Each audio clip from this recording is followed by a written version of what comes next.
Olá pessoal, tudo bem? Sejam bem-vindos à nossa aula sobre geração de mapas temáticos na plataforma AgDataBox. O objetivo da nossa aula é entender um pouco sobre agricultura de precisão, né? Então vamos abordar a parte de mapas temáticos dentro da agricultura de precisão, o conceito de zona de manejo e um pouco sobre a plataforma AgDataBox, né? Como que ela pode contribuir para trabalhar com dados espaciais. Então esse seria o objetivo principal nosso. Bom, dentro do conceito de agricultura de precisão, nós temos uma análise do campo, análise considerando que o campo ele não é homogêneo, né, em relação aos seus atributos, a forma de produtividade, a forma como que os atributos estão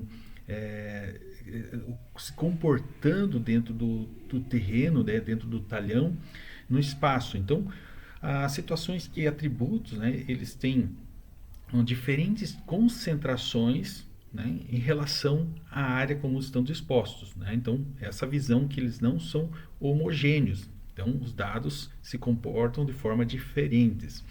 Então, dentro do conceito de agricultura de precisão, se os dados, né, os atributos, eles se comportam de maneira diferente dentro do terreno, nós também não podemos fazer uma intervenção, né, de forma homogênea.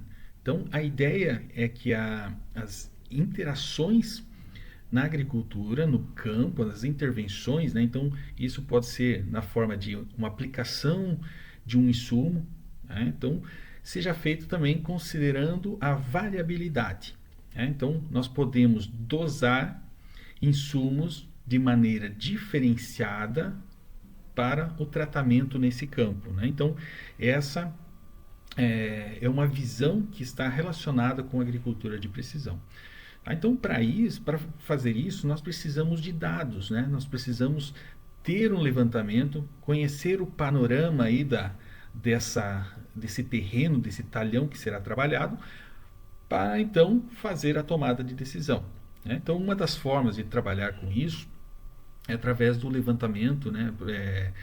A coleta de dados. Né? Então, se for para uma recomendação de fertilizante, nós podemos fazer uma análise de solo, né? Coletar os dados em uma grade definida, né? Pontos conhecidos, para então fazer a proposta, né? A recomendação de fertilizantes considerando uma taxa variável, ou seja, uma recomendação diferenciada para vários locais, para vários pontos dentro do terreno. Né? Então, a agricultura de precisão levando em consideração essa variabilidade, nós podemos entender o comportamento do fenômeno.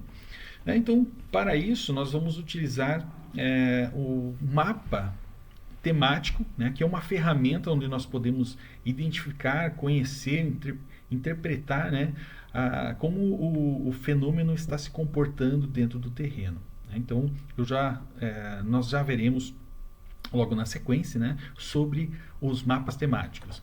Então, nessa ideia da agricultura de precisão, nós temos o uso de tecnologias, né? Então, está muito atrelado com a agricultura de precisão, o posicionamento espacial. Então, nós dependemos aí do posicionamento do dado, né, sobre um determinado fenômeno, né, e a sua localização de forma espacial dentro do terreno. Então, nós vamos usar, muitas vezes, aí, equipamentos de GPS para localização, para posicionamento dentro do terreno. A agricultura de precisão, né, dentro desse aspecto tecnológico, ele acaba dependendo de equipamentos, né, por exemplo, piloto automático, para uma localização, para um tráfego controlado de equipamentos. Também equipamentos que muitas vezes levam uma sofisticação na questão da aplicação dos insumos. Né? Então, aqui destacamos aqui um equipamento, né, como controle de aplicação, né? Os sensores que vão identificar algo na lavoura e fazer a tomada de decisão. Né? Então, basicamente, essa figura aqui representa o ciclo da agricultura de precisão. Né? Então, onde nós temos uma coleta de dados, Essa coleta de dados serve para identificação do que está ocorrendo, né? Então, para que isso possa ser levado em consideração aqui na preparação do solo, né? Então, depois vem a questão do plantio, né? Da semeadura. Essa semeadura ela pode ser feita também em taxa variável. Na sequência do ciclo, né, envolve o acompanhamento, né, o monitoramento, né, as intervenções que podem acontecer ao longo do desenvolvimento da lavoura. E por fim nós temos a colheita. Então a colheita é a resposta, né, do desenvolvimento de todo esse ciclo, e é o momento que nós podemos entender como a cultura se comportou, em virtude do tratamento, daquilo que foi desenvolvido. E também serve esse mapa de produtividade, né, que nós podemos gerar a partir da colheita, é entender os próximos passos, também entender o que pode ser feito no próximo ciclo, as intervenções, né, e correlacionar informações, correlacionar dados daquilo que aconteceu, né, nas etapas anteriores, né? Então, esse mais ou menos é o ciclo, né, da agricultura de precisão, aquilo que ocorre. Na sequência, então, falando dessa ferramenta que são os mapas temáticos, né? Como eu já havia comentado, o mapa temático é uma ferramenta dentro da agricultura de precisão, onde nós podemos visualizar o fenômeno distribuído de forma espacial no terreno. Mas o mapa temático ele não é algo que é utilizado somente na agricultura de precisão, né? Então nós vemos em outras situações o uso de mapas temáticos, né? Até mesmo quando assistimos a televisão, vemos a previsão do tempo, né? Então geralmente é apresentado em um mapa temático, né? Então colorido de forma diferenciada no país, né? Dentro do estado ou uma determinada região, as cores que refletem, né, a temperatura, né, a previsão de chuva. Então serve para identificar os diferentes valores que estão sendo tratados, né? E aqui nós temos um exemplo de mapa temático, né? Então um mapa temático para representar de forma em duas dimensões, né? Ou em três dimensões um determinado fenômeno. Então esse mapa temático representa a produção mundial de maçãs. Então, onde nós podemos ter cores aplicadas, né? Então, nos diferentes países. E aqui é uma escala representando, então, uma faixa, um intervalo de valores que correspondem a uma cor, né? Então, cada cor aqui representa uma faixa, um intervalo, né, de valores de produção. Nós temos nos mapas temáticos, né, então as cores elas podem representar com um conjunto de dados que ele é dividido, né? Então qual é a forma de divisão desses dados? Nós podemos ter uma divisão aqui, uma das mais utilizadas, que é a divisão por intervalos iguais, né? Então onde é feito uma divisão uma quantidade de classes, né? Então, por exemplo, eu quero dividir o meu conjunto de dados em 5 classes. Então, pega-se o menor valor daquele conjunto de dados e o maior valor. Então, divide-se pelo número de classes de interesse. E aí, então, nós teremos as faixas, né, representadas aqui com intervalos iguais para cada uma das classes. Então esse aqui é um mapa que representa justamente essa situação, né? Então onde nós temos aqui uma concentração de dados, né, em um determinado intervalo. Pode-se verificar aqui as frequências, né? Então, por exemplo, esse aqui são um mapa temático sobre o pH, né? Então há um certo problema quando você tem dados que estão aglomerados, né? E uma questão que também pode interferir nesse mapa, prejudicar, na verdade, é a questão de outliers, né? Então, se você tem um valor discrepante, muito afastado da concentração dos dados, né? Então, de repente no mapa aqui vai refletir algum ponto, um pequeno pixel que é apresentado, né?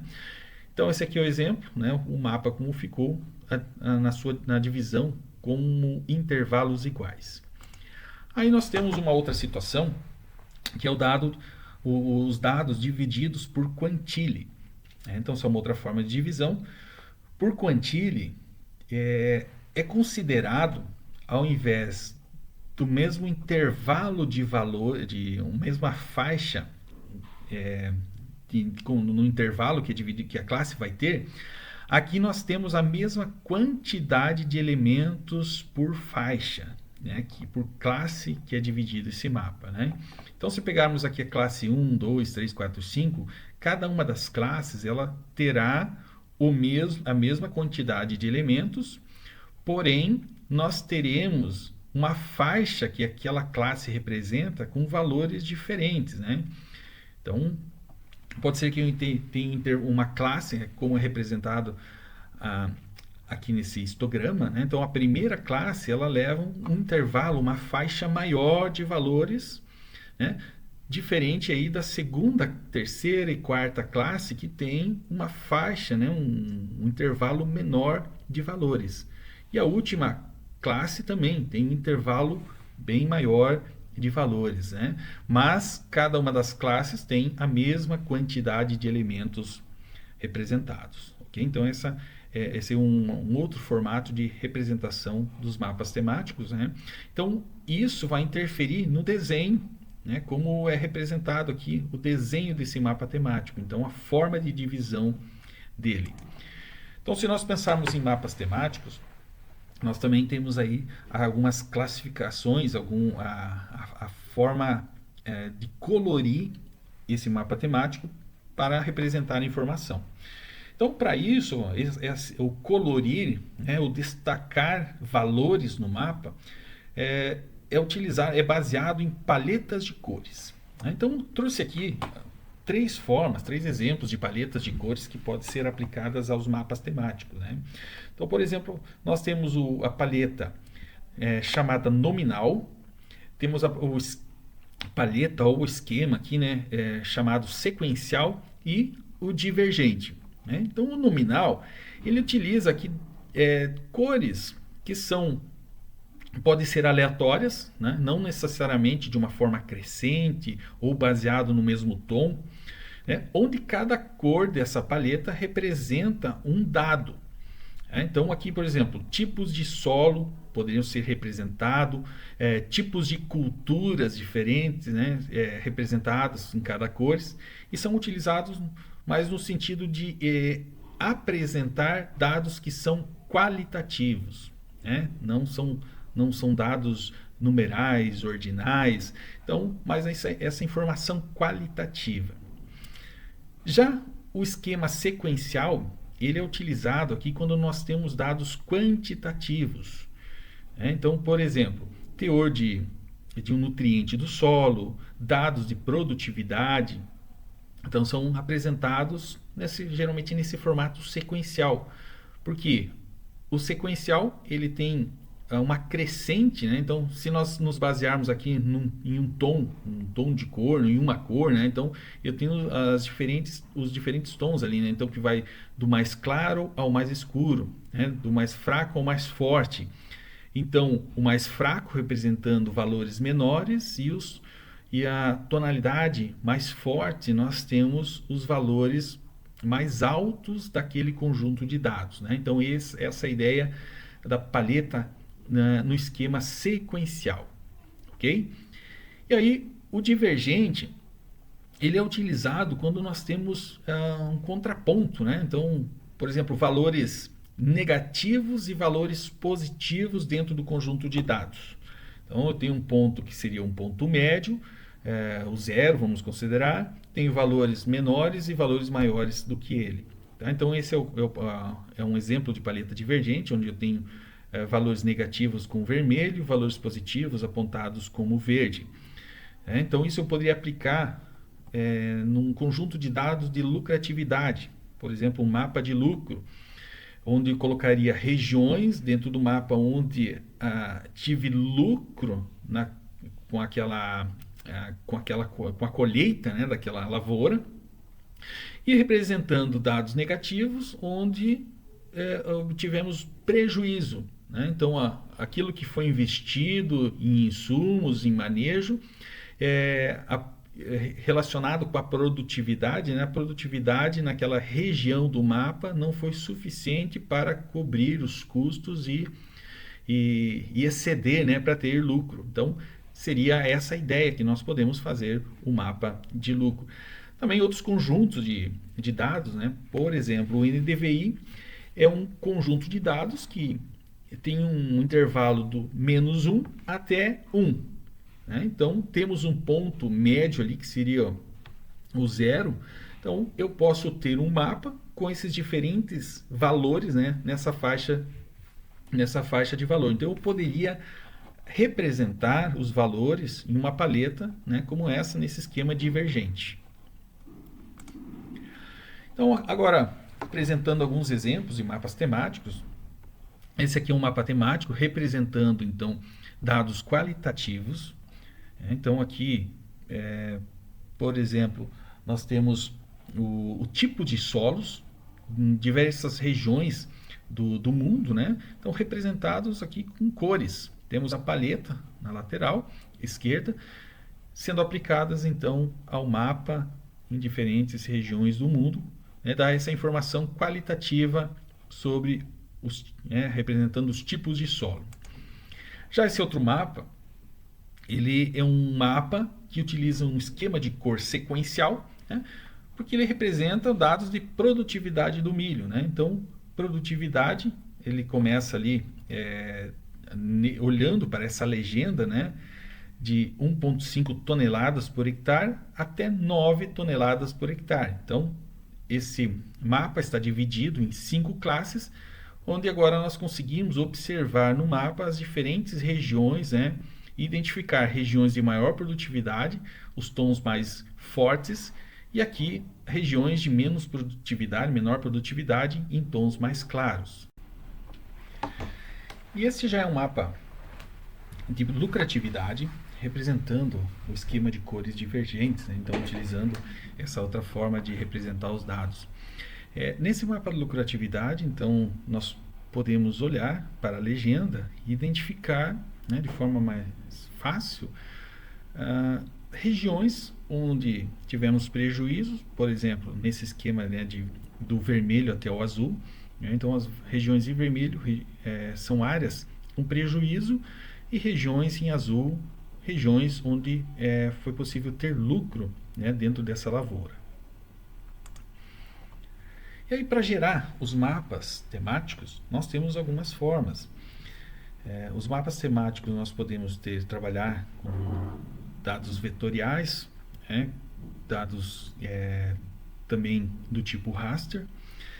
E quando nós temos um conjunto reduzido de informação e queremos representar essa informação numa área total, num talhão, nós podemos trabalhar com a interpolação de dados, né? Então, interpolação de dados são técnicas estatísticas ou geoestatísticas, aqui no caso da krigagem, que permitem estimar valores para regiões, para pontos, né? Ou no mapa, como nós dizemos, para pixels que não são conhecidos, pixels que não existem, né, em uma determinada região do mapa. Então, algumas das técnicas utilizadas para isso são o inverso da distância ponderada e krigagem ordinária, média móvel, vizinho mais próximo, né, entre outras técnicas que existem também para fazer essa determinação. Dentro da agricultura de precisão, nós temos algumas que são mais utilizadas, né? Então seriam o inverso da distância ponderada e a krigagem ordinária.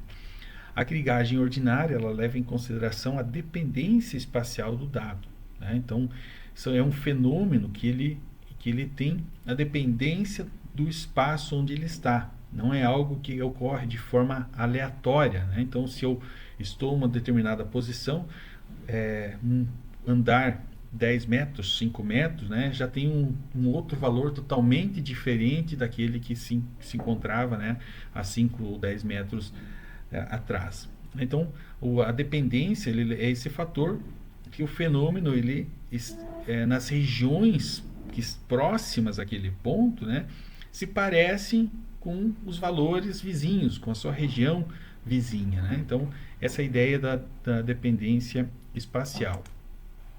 Esse aqui, então, é um exemplo, né, da representação dessa interpolação. Esse primeiro mapa, eu tenho dados que são representados, valores conhecidos, e a ideia é preencher um mapa, né, pixel a pixel, com um determinado dado, né, que agora foi estimado a partir de valores conhecidos previamente, né? Então, esse mapa, nós aplicamos uma paleta de cores para identificar, né, o fenômeno, visualizar o fenômeno de forma espacial. Então, essa é a ideia da interpolação de dados para ter uma grade regular, né, um intervalo de pixels regulares ali para representação no espaço. Então, a interpolação de dados, nós podemos representar os pixels, gerar uma grade regular. Então, essa grade regular, eu vou ter um posicionamento dos elementos, né, e esse posicionamento vai depender da técnica que foi utilizada, que vai ser utilizada para interpolação, né? Então, primeiro aqui, por exemplo, eu poderia ter uma identificação espacial, né, sobre cada um dos nós que formam as células, que formam os pixels. Ou poderia ter uma representação espacial, uma identificação espacial de cada uma das células no centro. Então, ter a identificação do centro dessas células. E a partir desse centro da célula, eu consigo gerar um pixel, né, expandir, por exemplo, aqui um quadrado que feche a área que aquele pixel representa, né? Então, isso vai depender da apresentação desse mapa, né? Se eu tenho um pixel com uma resolução de 5 por 5 metros, né, eu tenho que formar quadrículas, quadradinhos, né, colorir eles, que represente essa área como um todo, né? Então, esses são alguns exemplos da identificação espacial dos pixels para serem interpolados. Para gerar mapas temáticos, então nós temos um protocolo, né, que deve ser seguido. Esse protocolo define algumas regras, os passos que devem ser observados para então chegar, né, na visualização do mapa de interesse. Esse protocolo, então, ele define o seguinte, que para gerar um mapa temático, nós temos 3 fases. Uma que é o processamento dos dados, o segundo aqui seria a interpolação dos dados, e aí a terceira que diz respeito à visualização desses mapas, né? Então, que é a criação dos mapas, dos contornos desse mapa. No processamento de dados, então aqui poderiam ter etapas, como exemplo a definição do sistema de coordenadas. Se nós temos um conjunto de dados, esses dados amostrais eles devem ser identificados nas suas devidas posições, né, utilizando um datum de referência, a forma de projeção desses dados, certo? Há um certo tratamento nesse conjunto de dados, por exemplo, remoção de pontos discrepantes, de dados discrepantes, para que não interfiram de forma negativa, né, na interpolação desses dados. Então, é interessante fazer uma análise estatística nesses dados, fazer a remoção de pontos discrepantes, ok? E também, né, nós temos aqui a remoção, 1.2, a remoção de outliers, mas também temos aqui um ponto de uma remoção de inliers, que seriam pontos discrepantes dentro do intervalo conhecido de dados. Então, se nós temos um conjunto de dados, todos os valores que representam o talhão, ok? Eles têm um valor mínimo, um valor máximo, né? Então, mas pode ser que em um determinado ponto que é apresentado numa região do mapa, eu tenho um valor baixo, mas ao lado, uma observação, um outro valor conhecido, eu tenho um valor que seria discrepante daqueles valores que estão na sua região. Ou seja, é um valor muito alto, né? E considerando os seus vizinhos que estariam baixos, mas esse valor alto, ele ainda está no intervalo mínimo e máximo quando analisado o conjunto como um todo.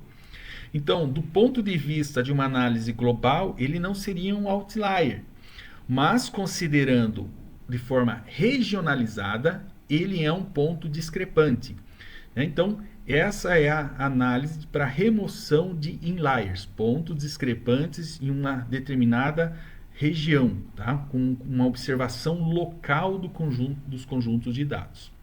Então, isso é importante também para que não tenha uma influência na interpolação dos dados, né? Não gerem dados que não sejam significativos para aquele conjunto de dados. E aí, então, na sequência, nós passamos por uma análise, uma seleção de interpolador.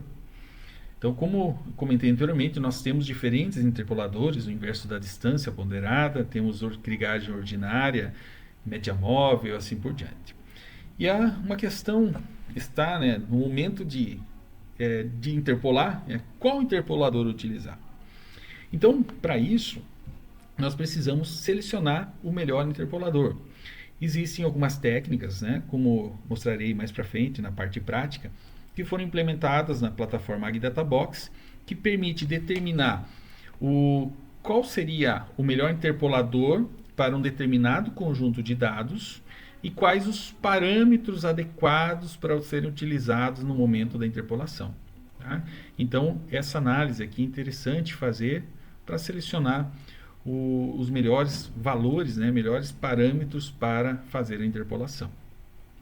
E aí sim, depois de interpolados os dados, nós podemos trabalhar com a análise, com a visualização desses dados. Né? Então, gerar histogramas, trabalhar com a parte da divisão dos dados para visualização, né? Seja por intervalos iguais, seja por quantile, seja por desvio padrão. Tá? Então, fazer aquela divisão e aplicar uma paleta de cores, né, condizente para aquele conjunto de dados.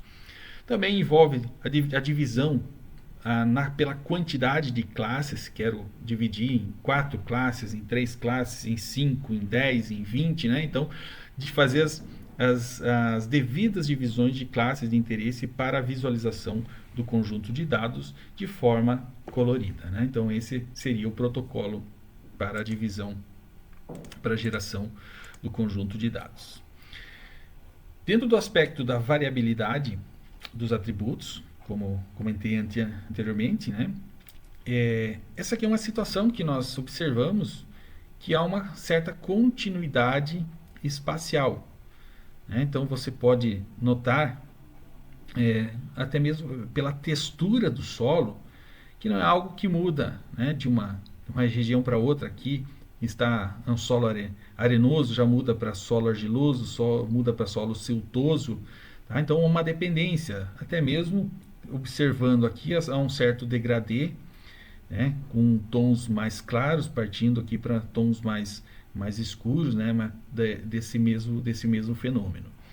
E aqui um outro exemplo de mapa sem continuidade espacial, né, onde os valores são totalmente aleatórios. Né? Então, o pixel do lado está numa faixa de valor, né? O outro pixel já tem uma diferença grande de valor. Né? Então, não há essa continuidade espacial. Então, isso está relacionado aqui com a dependência espacial do atributo. E para medir essa dependência espacial, uma ferramenta que nós temos é a geoestatística. Dentro da geoestatística existe o semivariograma, que é modelado para então fazer a estimativa dos parâmetros que serão utilizados para a interpolação por krigagem. Então, a krigagem ela depende desse semivariograma para fazer a interpolação, né? Então esse semivariograma aqui, basicamente, nós aplicamos um modelo, né, são essas linhas, né, que podem representar aqui alguns modelos, o esférico, exponencial, gaussiano, tem outro modelo Mater, né? Então tem os modelos que representam, que podem ser aplicados sobre as plotagens que estão no semivariograma. Cada um desses pontos são chamados de semivariâncias, né? E essas semivariâncias aqui que vão demonstrar continuidade espacial. Então, a ideia é fazer o melhor ajuste de um desses modelos, né? Efeito o esférico, exponencial, gaussiano, que melhor se ajustem às semivariâncias. Vou voltar aqui um pouquinho. Então, representando esse ajuste. E aí nós temos nesse semivariograma, uma situação que muitas vezes que pode acontecer no conjunto de dados, que é a falta de dependência espacial. E essa situação nós chamamos de efeito pepita puro. Então aqui nesse gráfico tem a linha pontilhada, tracejada, que representaria um modelo, né, como se tivesse esse efeito pepita pura. Não tem uma curva suave que é plotada, que é ajustada sobre as semivariâncias, né? Então essa outra figura aqui representa mais ou menos uma situação espacial nesse sentido, ó, onde nós temos as semivariâncias plotadas, né? Mas essas semivariâncias elas não vêm numa crescente, ela já a primeira semivariância já está lá em uma linha, né, num platô. Então essa condição, essa situação nós chamamos de efeito pepita puro.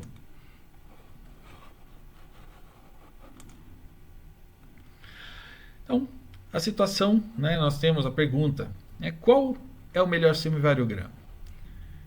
Então, olhando, nós podemos identificar, olhar que alguns semivariogramas, né, por exemplo, o semivariograma que está na parte inferior, ele teve um ajuste aqui do modelo que passou pelas semivariâncias, né? Então, aparentemente, ele melhor se ajustou a aquilo que foi estimado de semivariâncias, né?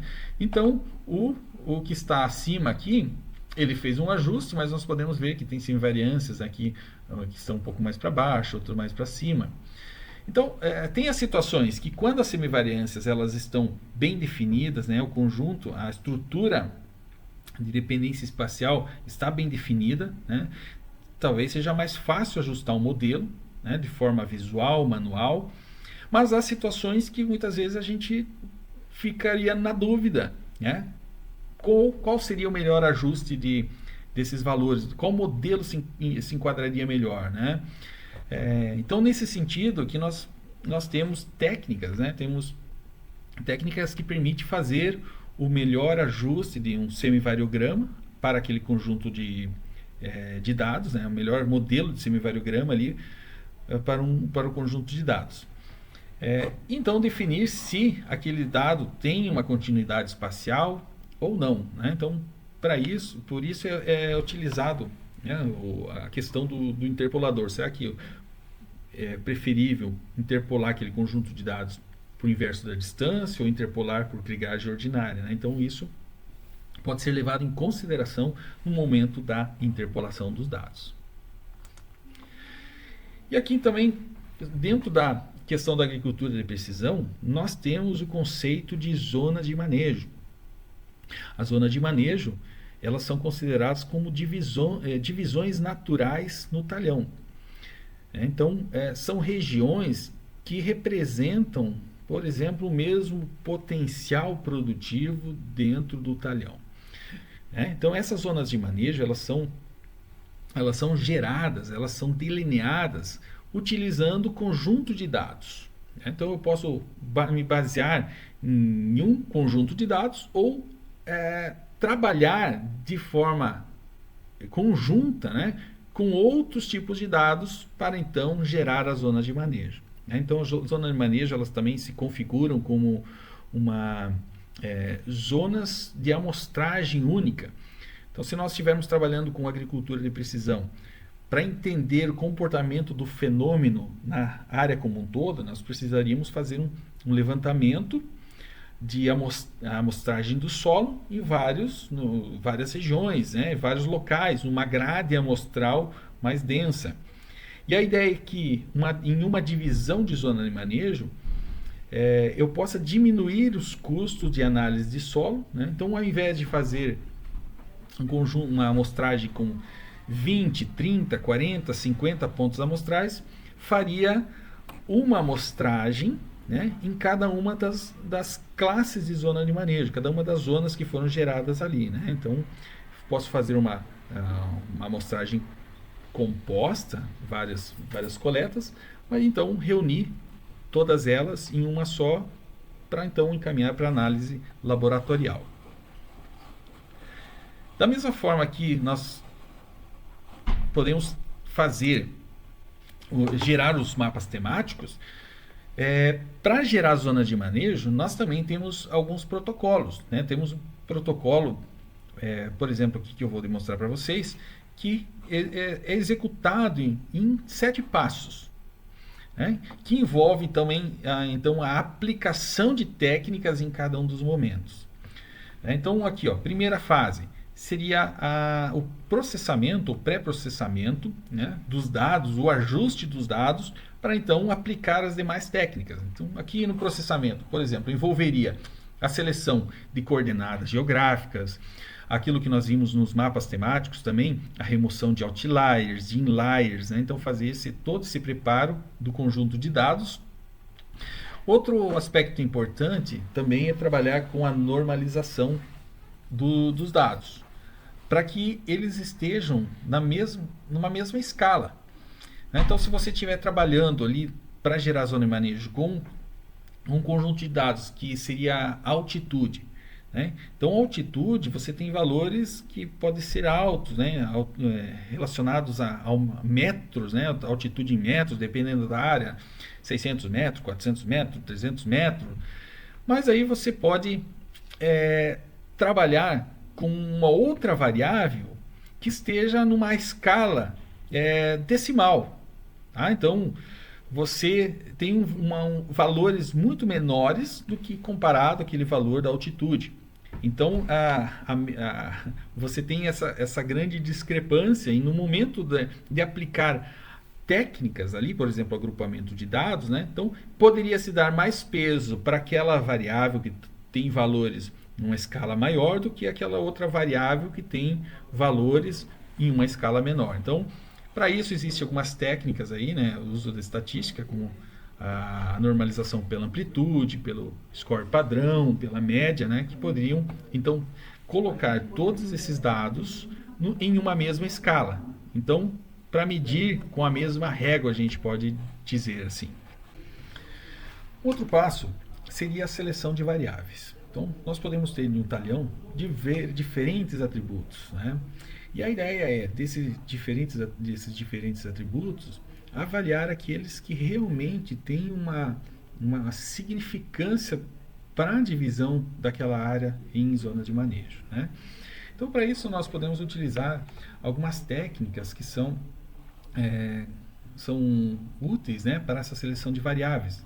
Então, por exemplo, a análise de correlação espacial. Então, eu poderia trabalhar com variáveis aqui que tem uma correlação com a variável alvo para divisão da zona de manejo, por exemplo, poderia ser a produtividade, né? Então, avaliar daquele conjunto de N variáveis, quais têm correlação com a produtividade, descartar variáveis que são redundantes, né? Então, passa-se por esse processo de seleção, né, baseado numa matriz de correlação espacial. Aí nós temos outras técnicas, por exemplo, análise de componentes principais, onde tende a diminuir a dimensão do conjunto de dados. Se eu tenho vários atributos, várias variáveis que eu quero considerar para gerar a zona de manejo, mas eu quero diminuir a dimensão desse conjunto de dados. Então, posso utilizar PCA, tem a Multispat PCA, que é a evolução da PCA, mas considerando, ela está baseada nos princípios, né, da PCA, mas leva em consideração que os dados são espaciais, né, tem a sua disposição no espaço. Então, após a seleção de variáveis, nós temos o processo de interpolação, né, com o interpolador selecionado, seja pelo inverso da distância, seja por krigagem.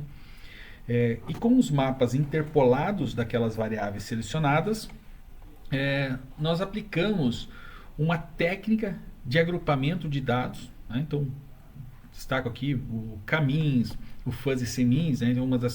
Essas duas são as principais utilizadas aí para fazer o agrupamento de dados, né? Mas enfim, nós temos outras técnicas também que podem ser utilizadas para fazer o agrupamento de dados. Então, na sequência, a retificação dos dados, que a ideia dessa retificação é melhorar os contornos que foram delineados, eliminar alguns pixels que foram gerados dentro das zonas de manejo, né? Ou zonas que são muito pequenas e não teriam condições de serem manejadas, consideradas, né, durante a prática de manejo, né, agrícola. E por fim, seria uma avaliação das zonas de manejo gerado. Então eu posso, por exemplo, aplicar um delineamento feito pelo método Fuzzy C-means e dividir em 2, 3, 4, 5 classes de zona de manejo. Mas então, qual delas seria melhor? Será que gerar por 2 classes, gerar por 3, por 4, por 5? Ou se eu gerar zonas de manejo pelo método K-means, outro por C-means, qual método é melhor? Então, para isso, nós temos algumas estatísticas, alguns índices que permitem comparar, avaliar qual o melhor delineamento de zona de manejo para aquela área.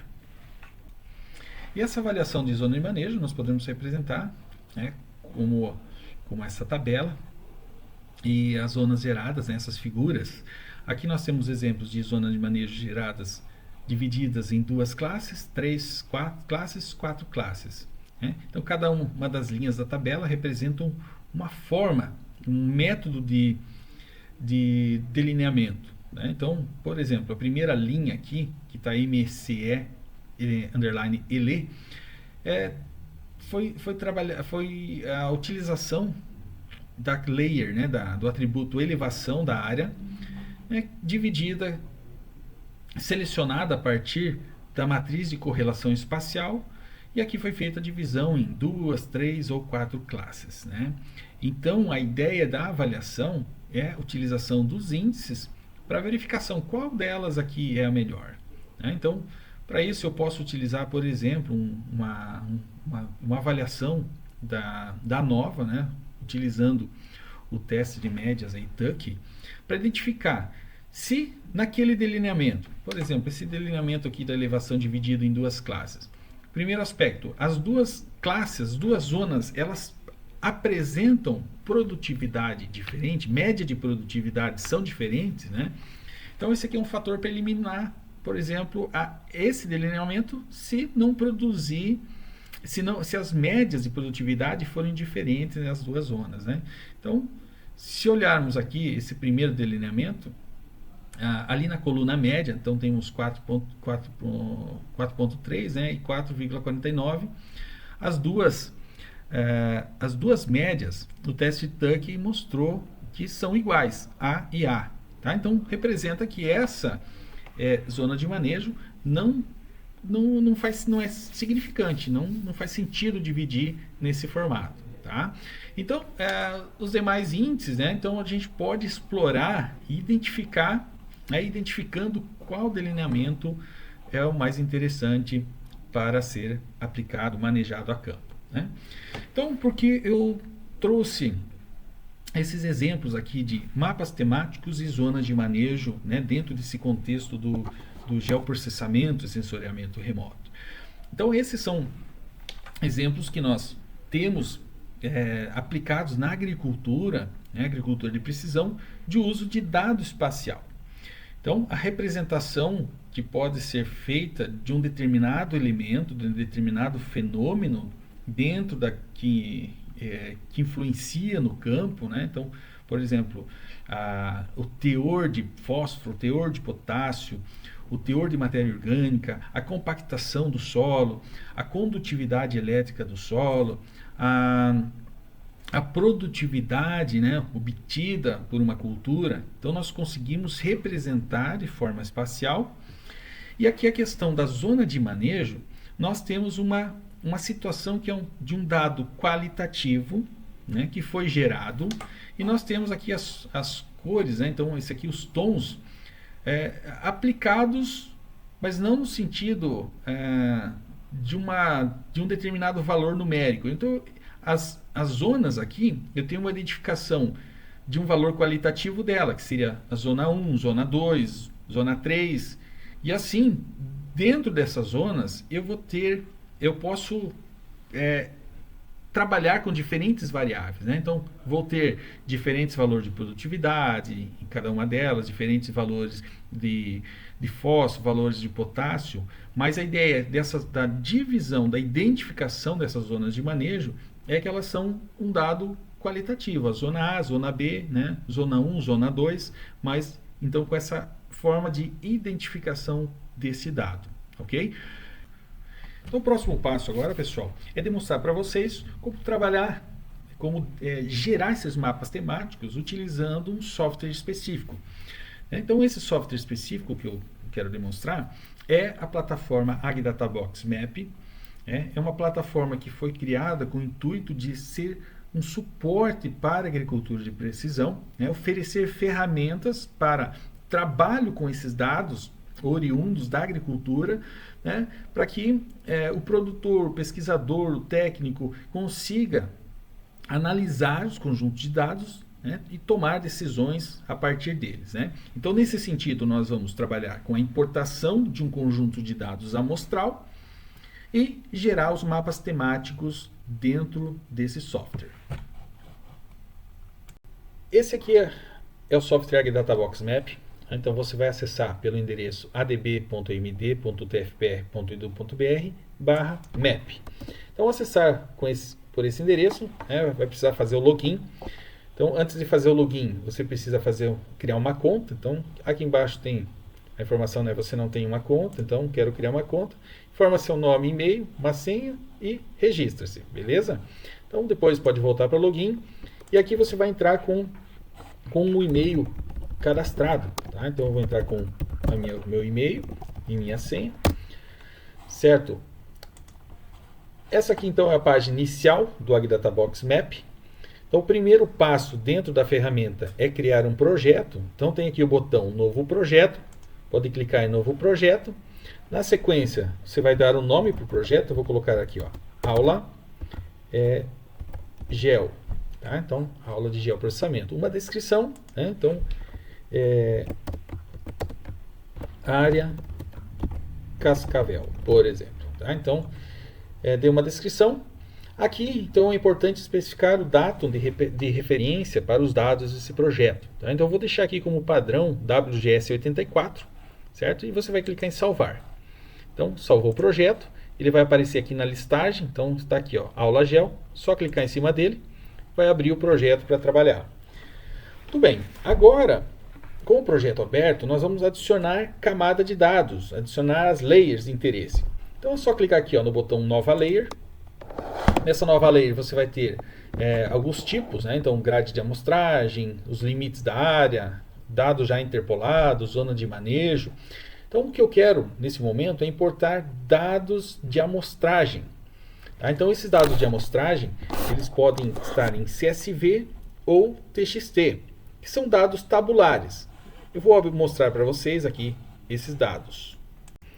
Importante observar que as colunas aqui são separadas por um caractere. Então esse caractere ele pode ser tabulação, pode ser um valor, uma vírgula, pode ser um ponto e vírgula, ok? Então há um caractere que é separador das colunas. Nesse caso aqui é o caractere tabulação. Tá? Então isso vai ser importante para fazer a importação dos dados ali na plataforma. Então, sabendo onde o arquivo está, nós vamos aqui criar uma nova layer, grade de amostragem, importar a partir de um arquivo, né? Então aqui import from file, e você vai selecionar a pasta onde o arquivo está, né? Pode dar um clique nele, ó. Então esse é o dado que o arquivo que tem os conjuntos de dados, né? Tá aqui, ó, dados, atributos. Então vou dar um clique duplo nele, selecionei e vem para essa tela de importação. Então aqui nós vamos especificar a forma de importação, né? Como que os dados estão estruturados dentro do arquivo. Então primeiro aqui, ó, o arquivo possui uma linha de cabeçalho, então você vai marcar, porque aquele arquivo, né, nós vimos ali que ele tem, a primeira linha estão o nome das colunas. Então ele tem essa linha de cabeçalho. Qual o caractere separador de arquivo? Eu mostrei para vocês que é uma tabulação. Então vou mudar aqui para a tabulação. O datum. Então naquele arquivo nós temos dois sistemas de coordenadas, né? Um está em UTM e outro está em latitude e longitude, no WGS, no datum WGS 84. Então você vai especificar aqui, ó, eu vou importar como WGS 84. Então marca WGS 84 e aqui o nome da coluna que representa a coordenada X e a coordenada Y. Então se eu vou utilizar WGS 84, eu vou selecionar aqui, ó, X como longitude e o Y como latitude. Então, como eu especifiquei corretamente aqui o caractere separador na tabulação, na sequência, o ArcDataBox já vai entender todas as outras colunas que tem no arquivo. Mas eu vou desmarcar algumas que não fazem sentido importar como atributo. Então, por exemplo, aqui, ó, o TM leste X, vou desmarcar, o TM norte X e a coluna ponto. Somente as demais. Tá? Então, vou deixar o nome padrão que está lá no arquivo. Se você quiser mudar também, pode colocar aqui o valor, uma descrição, produtividade da soja, por exemplo, né? Quer colocar o nome por completo, né? Cobre, zinco. Então, pode fazer essas alterações no momento da importação. Então, restante, vou deixar como está e vou descer aqui, ó, para criar as layers. Pode dar um clique, o ArcDataBox então vai importar todas as camadas, todos os atributos e colocar aqui na sequência, né? Como amostragem. Então, você pode expandir essa camada de amostragem, né? Você vai ver esse agrupamento de amostragem, você vai ver as várias camadas que que foram importadas. Então eu quero visualizar a altitude, ó. Você tem a altitude aqui, você vai ver que tem o ícone do olho. Então pode clicar aqui, ó, nesse ícone do olho, ó, vai visualizar então no mapa os atributos, todos os pontos amostrais referentes ao atributo altitude. Outra layer que nós vamos importar é a camada de contorno, certo? Então, representando o contorno da área de interesse. Então, aqui, nova layer, você vai selecionar aqui a opção limites. Então, limites, você vai clicar aqui, ó, import from file. E nesse import from file, eu tenho um outro arquivo que representa os pontos que fecham o polígono da área. Então, é esse aqui, ó, contorno. A informação já está no nome do arquivo aqui, que está em WGS84 latlong. Eu vou dar um clique duplo, certo? Esse contorno, ele já está separado, os dados já estão separados aqui como vírgula. Então, vírgula, o datum WGS84, coordenada X já mostrou aqui as que estão disponíveis, né? Então, coordenada X vai se chamar X e o Y é Y, como está no arquivo de contorno. Então, aqui você pode dar o nome para a camada. Então, eu vou deixar aqui contorno mesmo, né? E você pode então criar as layers. Muito bem, ó, já apareceu aqui um outro grupo de camadas que é limites, né? Se você expandir, você vai ver que a camada do contorno está ali, ó. Então, clicando no olho, você vai visualizar a camada aqui, né, o contorno da área. Ok? Então, vou deixar mostrando aqui o contorno da área e vou mostrar também a camada de altitude. Então, vou clicar no olhinho. Agora, então, tem o contorno da área e os dados de altitude, né, os pontos amostrais de altitude dessa área. Aqui tem um ícone, ó, que você pode mostrar a legenda.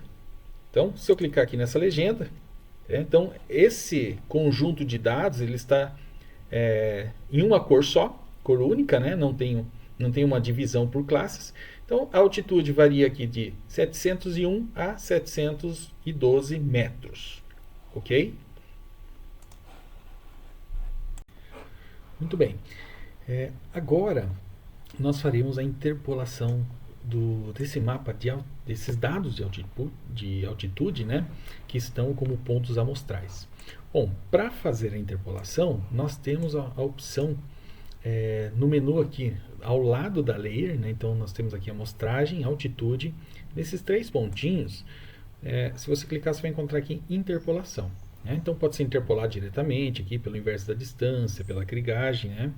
Mas como comentei anteriormente, nós precisamos saber quais são os parâmetros, ou melhor, qual o interpolador é o mais indicado para esse conjunto de dados, né? Então aqui no OGDataBox nós temos esse processo de seleção do interpolador, né? Para selecionar entre o inverso da distância ou a krigagem. Então eu vou clicar nessa opção e aqui nós podemos selecionar, configurar essa análise, né? Então a parte de configuração aqui para análise de DW e as configurações para análise geoestatística. Então no caso aqui do DW, a interpolação é baseada em um expoente, né? Então seria o inverso da distância elevado a uma potência. Então aqui o algoritmo ele fará uma análise entre o expoente 1 até o expoente 6. Para determinar qual seria o mais indicado. Aqui o passo do expoente é cada meio, né? Então 1, 1,5, 2, 2,5 até 6. E aqui a quantidade de vizinhos nesse conjunto amostral será considerado, né, para avaliação. Então nós temos aqui por padrão entre 4 e 12 vizinhos. Tá? Então nós vamos deixar assim como padrão, certo? E aqui na parte da geoestatística nós também temos os modelos que serão testados. Então, por padrão está o modelo exponencial, gaussiano, esférico. Aqui os métodos de estimação mínimos quadrados ordinários e os mínimos quadrados ponderados. Tá? Então, vou deixar da forma como está. As demais configurações também vamos deixar da forma como está. Ok? Então, eu vou clicar aqui em executar. E após alguns segundos, nós começamos já a observar alguns resultados. Então, o resultado da análise de DW já ficou pronta, né? Agora também finalizou a análise geoestatística. Então é dado na ordem, de ordem crescente, né? O melhor modelo, né? Selecionado do melhor para o pior, vamos dizer assim, né? O mais indicado. Então aqui como primeiro lugar ficou esse interpolado, o interpolador selecionado foi a krigagem, com os modelos exponencial, método de estimação WLS, né? Então, colocando o ponteiro do mouse em cima aqui, eu consigo ver quais foram os parâmetros para serem utilizados na geoestatística, na krigagem, né? Efeito Pepita, contribuição, alcance. Então, esses valores seriam os valores utilizados para estimação, né? Se você quiser visualizar o semivariograma, também tem aqui a opção, quando o interpolador é krigagem, a gente consegue ver o semivariograma utilizando os valores estimados ali, né, de efeito Pepita, contribuição, alcance, e aqui a plotagem do semivariograma. Ok, então nesse caso eu vou interpolar por krigagem, aqui tem o botão interpolar, certo? Aqui na interpolação, né, já vem selecionado aqui qual que é a layer que vai ser utilizado, que é a altitude. Aqui é importante selecionar o contorno da área, né? Então como tem apenas um, já vem selecionado este contorno da área, ok? Então contorno, e aqui a largura do pixel, né? Se eu quero de 7 por 7 metros, de 5 por 5, de 10 por 10, eu vou deixar aqui 5 por 5 metros, tá? Então um pixel de 5 por 5, e vou avançar, certo? O nome da nova camada, então vou colocar aqui, mapa de altitude. Vamos colocar aqui por krigagem.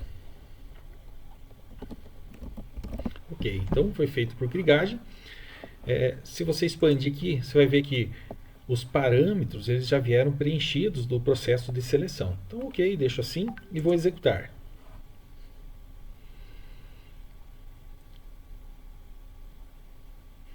Muito bem, então agora finalizou. Vou fechar essa janela e você vai ver que tem mais um grupo de camadas aqui, que são as interpolações.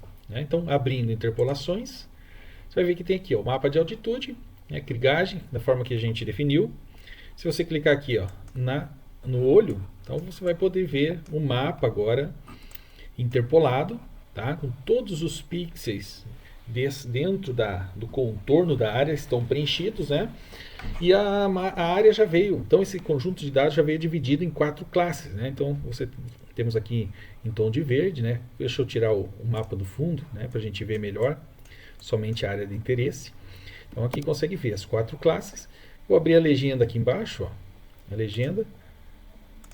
E então temos aqui de 701 a 712 metros de altitude, né? Então dividido, primeira classe de 701 a 703 e assim por diante, né? Então está numa divisão de intervalos iguais, certo? Como que eu faço então para utilizar outra paleta de cores ou trabalhar com mais classes? Muito bem, então para fazer isso, você pode ver que na Layer ele tem esse botãozinho que é a configuração de mudança do estilo, né? Então pode clicar aqui na mudança de estilo. E aqui então nós temos a forma de divisão para trabalhar com o estilo dessa layer. Então a divisão está por distâncias iguais, ó. Então você pode trabalhar com quantile, que é a divisão de quantidade de elementos iguais por classe, né? Por desvio padrão, trabalhar com um intervalo manual, se você quiser definir o próprio range ali, né? O próprio intervalo, então pode trabalhar com um intervalo manual. Então eu vou deixar a princípio aqui ó, como distâncias iguais e eu vou alterar a quantidade de classes, né? Não quero apenas 4, quero 6 classes, certo? Então 6 classes e aqui a paleta de cores, então você pode selecionar alguma outra paleta de cores que está disponível. Então tem aqui apenas de uma cor, né? Com multicores, ok? Paletas divergentes, então eu vou escolher aqui só para mudar um pouco. Ao invés de verde, eu vou colocar tons de azul. Okay? Então, numa crescente. Aqui o tamanho do quadradinho, né? Então aqui o marcador para cada uma das classes, eu vou deixar como quadrado, né? A gente pode mudar como círculo, triângulo. Vou deixar como quadrado mesmo, que preenche o tamanho do pixel, né? E esse aqui é o tamanho do pixel. Então, vou colocar aqui, vai ser na mesma unidade que os dados estão, os dados interpolados. Então, vou deixar aqui tamanho 5, ok? E aqui, então, o valor de cada classe, né? 700,984, né? Se você quiser, aqui você pode mudar o rótulo, né? Então, se quiser aqui, ó, mudar 700 até 702, 701, vamos alterar aqui, até 702,9. 700,0. Quiser colocar, só vou colocar aqui metros no final, só para a gente ver que dá para alterar. Ó. Então, para representar aqui é metros. Beleza? Então, vou dar um salvar. Muito bem. Atualizou. Então, o mapa agora ele está dividido em 6 classes, certo? Os tons. Aqui, uma área mais alta, né? E mais nessa região, áreas mais baixas. Se você abrir a legenda, então tem agora todas as classes, né, com os intervalos que elas representam. Faltou apenas na última aqui colocar o M. Então, vamos mudar para ficar igual, né? Já vai atualizar. Olha lá, então ficou assim a legenda e o mapa sendo apresentado, ok? Então essa é a forma de trabalho com o mapa, né? A criação e interpolação de mapas dentro do AguiDataDocs. Então lembrando que nós podemos colocar também personalizar o estilo nesses dados de amostragem, mudar o estilo aqui na camada de contorno. Tá? Então eu vou mudar aqui, por exemplo, só no conjunto amostral de altitude, ao invés de uma cor única, né, eu vou colocar aqui também por distâncias iguais, vou dividir em 6 classes, como fiz no mapa, e vou colocar aqui, só que em vez de azul, vou colocar só um tom de vermelho para destacar, para diferenciar, né? Então olha aqui, então tenho um mapa com as amostras, né, também as amostras divididas em 6 classes, aqui basicamente correspondendo, então, pela tonalidade a gente consegue perceber que o mapa, né, então seguiu a tendência das amostragens. Perfeito? Muito bem, vou esconder aqui a coluna, a layer das amostras, e agora eu posso exportar também esse mapa, né, em arquivo CSV ou TXT.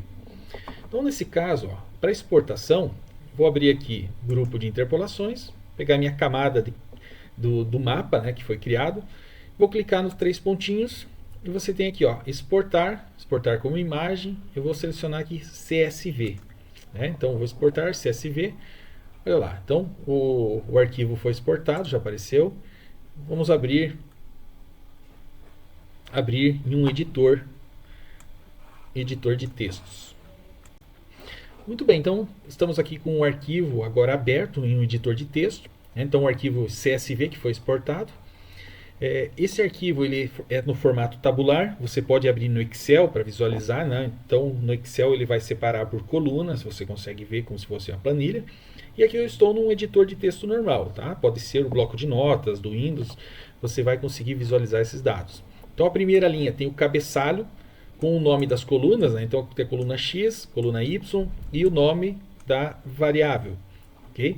E as demais linhas todos os pixels desse mapa. Então, descendo aqui, nós temos uma quantidade grande de pixels. Tem 9.745 pixels, porque a primeira linha é o cabeçalho, né? Então, 9.745 pixels que representam a área daquele contorno que nós vimos, né? No talhão. Então, é um conjunto bem maior de dados que foi gerado, ok? E com esses dados aqui você consegue trabalhar, né? De repente, quero abrir no QGIS para visualizar, fazer algum tipo de transformação. Então você pode abrir tranquilamente no QGIS. Quer fazer algum cálculo no Excel, então pode abrir no Excel também tranquilamente. Outra coisa interessante que nós podemos trabalhar com esses dados aqui dentro do AgDataBox é a parte estatística. Então, como eu tenho esse dado, essa camada de dados aqui, você pode diretamente, no 3 pontinhos, no mapa de altitude, selecionar estatística, né? Então clicou ali estatística, e aqui tem a opção, né, para fazer o cálculo de estatísticas descritivas, verificar a normalidade dos dados. Então eu vou selecionar descritivo. Então nesse caso vai me mostrar todos os parâmetros, né, estatísticos desse conjunto de dados. Por exemplo, aqui, contagem, quantidade de elementos nessa camada. Então tem os 9.755, o valor mínimo, a média, a mediana, máximo, né, o desvio padrão, a variância, coeficiente de variação. Então, os elementos básicos de estatística. E aqui nós temos o box plot, né, desse conjunto de dados que também pode ser visualizado nessa parte estatística. Ok? Então, isso funciona para os mapas, né? Então, eu vou fechar aqui, mas eu posso fazer também com as amostragens. Então, eu vou pegar um outro conjunto de dados aqui, por exemplo, o conjunto amostral de fósforo, né? Então, o P, aqui nos 3 pontinhos, estatística, e vou agora, então, clicar em Descritive. Então, agora fez a estatística descritiva do conjunto de dados fósforo, né? Então, tem 55 amostras, seus valores mínimo, média, mediana, máximo, ok? E aqui o box plot, né, mostrando que tem observações discrepantes nesse conjunto de dados. Okay? Então a gente pode verificar por aqui. Aqui mesmo nós podemos fazer limpeza de dados, né? Então aqui temos um outro menu estatística em cima que fornece outras ferramentas estatísticas para trabalhar com os dados, né? Então, por exemplo, aqui a limpeza de dados. Então, se você selecionar a limpeza de dados, né, você pode selecionar aqui alguma camada. Então, eu vou pegar aqui, por exemplo, o fósforo. O fósforo que nós vimos, que tem pontos discrepantes. Então, tem a opção aqui para remoção de dados duplicados. Então, a ideia de duplicados é quando nós temos em cima de uma mesma posição geográfica 2 valores. Tá? Então, é feita essa remoção de dados duplicados, geralmente com dados obtidos aí por colhedoras, por equipamento que trabalha com sensores a campo, né? Então, estou passando um medidor de condutividade elétrica do solo, né, puxado por um trator, por uma caminhonete, por um quadriciclo, né? De repente, ele por algum momento para de circular, né? O equipamento para, e coleta alguns pontos em cima do mesmo lugar, né? Então pode acontecer. Então a ideia desse remoção de duplicados é para isso, para remover observações que estão em cima do mesmo o ponto da mesma localização geográfica. Remoção de observações negativas e nulas, né? Então, se o conjunto de dados, né, permite que tenha apenas dados positivos, então essa opção aqui serve para isso. Remoção de observações discrepantes, outliers, né? Então a gente marca aqui. Então, nesse caso, e aqui tem os inliers, né? Que é aqueles pontos discrepantes dentro de uma região local, né? Que não foram considerados como outliers dentro do conjunto global, mas dentro de uma região ele é considerado como outlier. Okay? Então eu vou marcar aqui apenas a remoção nula e negativa, certo? E aqui o nome da nova camada. Ele vai gerar o AgDataBox vai gerar uma nova layer com os dados filtrados, né, sem, nesse caso aqui, as observações discrepantes. Então vou dar um executar, certo? Executou. Então aqui eu tenho agora o novo conjunto de dados, vamos visualizar, né, está aqui. Eu vou visualizar as estatísticas dele, né, então vou selecionar aqui Descriptive. Então foi removido um ponto discrepante, certo? Então tínhamos 55 e foi removido 50, está com 54, né? Então veja que mudou o boxplot, né? Então tem outras observações que ainda são consideradas discrepantes e que você pode fazer uma nova rodada, né, de remoção de pontos discrepantes, se for o caso, né? Aqui temos a normalidade, calcular a normalidade dos dados. Aqui embaixo, então, agora cliquei lá, eles vão aparecer, né? Então, considerando os vários testes de normalidade, aqui então indica se a 5% os dados são considerados normais, tá? Então, podemos calcular a estatística por aqui. Muito bem, agora o conjunto de dados exportados lá no AgDataBox, nós vamos importar no QGIS, né? E para verificar que ele também, né, consegue ser apresentado como uma camada vetorial aqui. Então, para fazer essa importação, nós podemos clicar no menu camada, adicionar camada de texto delimitado, certo? Então, no próximo passo aqui é selecionar o arquivo, então tem o campo nome do arquivo, você vai clicar no 3 pontinhos e encontrar o nome do arquivo, certo? Então já fica aparecendo aqui o nome da camada de entrada, o formato de arquivo, texto, né, CSV. E aqui é importante agora definir a geometria dos dados, né? Bom, nessa geometria nós vamos configurar da seguinte forma: coordenada do ponto, então o QGIS já identificou os campos x e y, né? Então tem aqui ó, x, campo y, certo? E aqui a geometria, você vai selecionar o datum de referência, o WGS 84. Tá? Então, para mim, como eu já utilizei recentemente, já fica aparecendo o WGS 84, que é o EPSG 4326. Então, você pode selecionar aqui, certo? Então, está pronto para fazer a importação, né? Então, você pode visualizar o conjunto de dados. Aqui tem a amostra dos dados, né? A coluna X, Y e o conjunto de altitude, né? Então, agora eu vou adicionar. Você pode clicar diretamente aqui, ó, adicionar e fechar. Muito bem, então o mapa já está sendo apresentado, né? Então nós não temos um estilo, uma paleta de cores definida, uma divisão por intervalos desse conjunto de dados. E aqui você pode fazer isso também, né? Então só dá um clique duplo no conjunto de dados. E aqui na parte da simbologia, essa simbologia, então você pode trabalhar com ela. Então eu vou clicar aqui no marcador.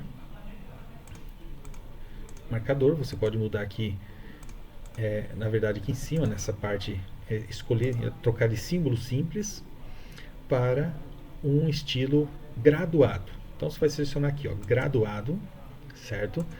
E aqui embaixo o modo de graduação está desvio padrão. Então você pode mudar aqui para intervalo igual. Então eu vou mudar para intervalo igual. E aqui nós temos a quantidade de classes. Vou deixar como 4 classes, ok? Então, só classificar. Nós temos aqui o classificar. Opa, faltou então aqui, ó, por qual coluna, né, precisa classificar primeiramente. Então, o valor está vazio, você vai clicar nesse campo, né, e selecionar a krigagem, né, mapa de altitude e krigagem. Selecionou, vou lhe dar um classificar. Muito bem, então o QGIS agora criou as 4 classes, né? Então já fez em ordem crescente. O símbolo aqui então tem esse círculo, os valores e a legenda que é referente aos valores. Então vamos aplicar. Você vai notar lá, deixa eu arrastar um pouquinho para o lado, você vai notar que o mapa então já apresentou uma alteração, né, com base nessas classes. Nós podemos ajustar mais, né? Você pode ver que o marcador ele está circular, então fica alguns pontos brancos ali do fundo, né? Então eu vou alterar para um marcador quadrado e tirar também essa borda do marcador. Então você pode fazer isso, ó, clicando aqui no símbolo, temos o símbolo. Agora nesse símbolo você tem a opção aqui, ó, marcador, e a opção de escolher um que seja um marcador quadrado. Então vai descer um pouquinho, ó, tem esse aqui, topo pop house. Então pode clicar nele, né, escolher o marcador topo pop house, dar um OK, pode dar um aplicar. Ó, você vai ver no fundo então que mudou já, né, não é mais circular, agora é quadrado o pixel. Mas ainda não está bom, né? Então eu vou clicar novamente aqui no símbolo. Nós podemos, ó, tirar a borda dele, ficou uma borda branca agora. Então eu vou clicar aqui, ó, marcador simples. Temos o estilo do traço, a linha sólida. Então você vai clicar aqui em No Line. No Line, OK. Nós podemos aumentar o tamanho do marcador um pouco, né, para preencher todo o tamanho do pixel. Então vou clicar novamente aqui no símbolo e aumentar o tamanho aqui, por exemplo, para 3 milímetros. OK, dá um aplicar. Opa, agora preencheu. Então você consegue visualizar todo o mapa no fundo, né? Aqui tem a primeira classe, ela está muito clarinha, né? Então está como a cor dela está branca, então está confundindo com o fundo. Então você pode alterar isso também. Você pode clicar aqui nesse campo, gradiente de cores, né? E alterar o campo, a cor do primeiro campo. Então escolher uma cor um pouquinho mais escura aqui, um tom um pouquinho mais escuro. Dá um OK e finaliza com OK novamente. Então a cor aqui, a primeira cor da classe, a cor da primeira classe, né, vai mudar um pouquinho. Então dá um aplicar e OK. Então esse é o mapa agora sendo visualizado no QGIS. Muito bem, pessoal, chegamos ao fim da nossa aula. Espero que tenham compreendido sobre o uso do software AgDataBox Map, né, e sua aplicação na agricultura de precisão. Então, visto que ele permite trabalhar com dados espaciais, né, nesse contexto de agricultura de precisão. Ok? Até mais.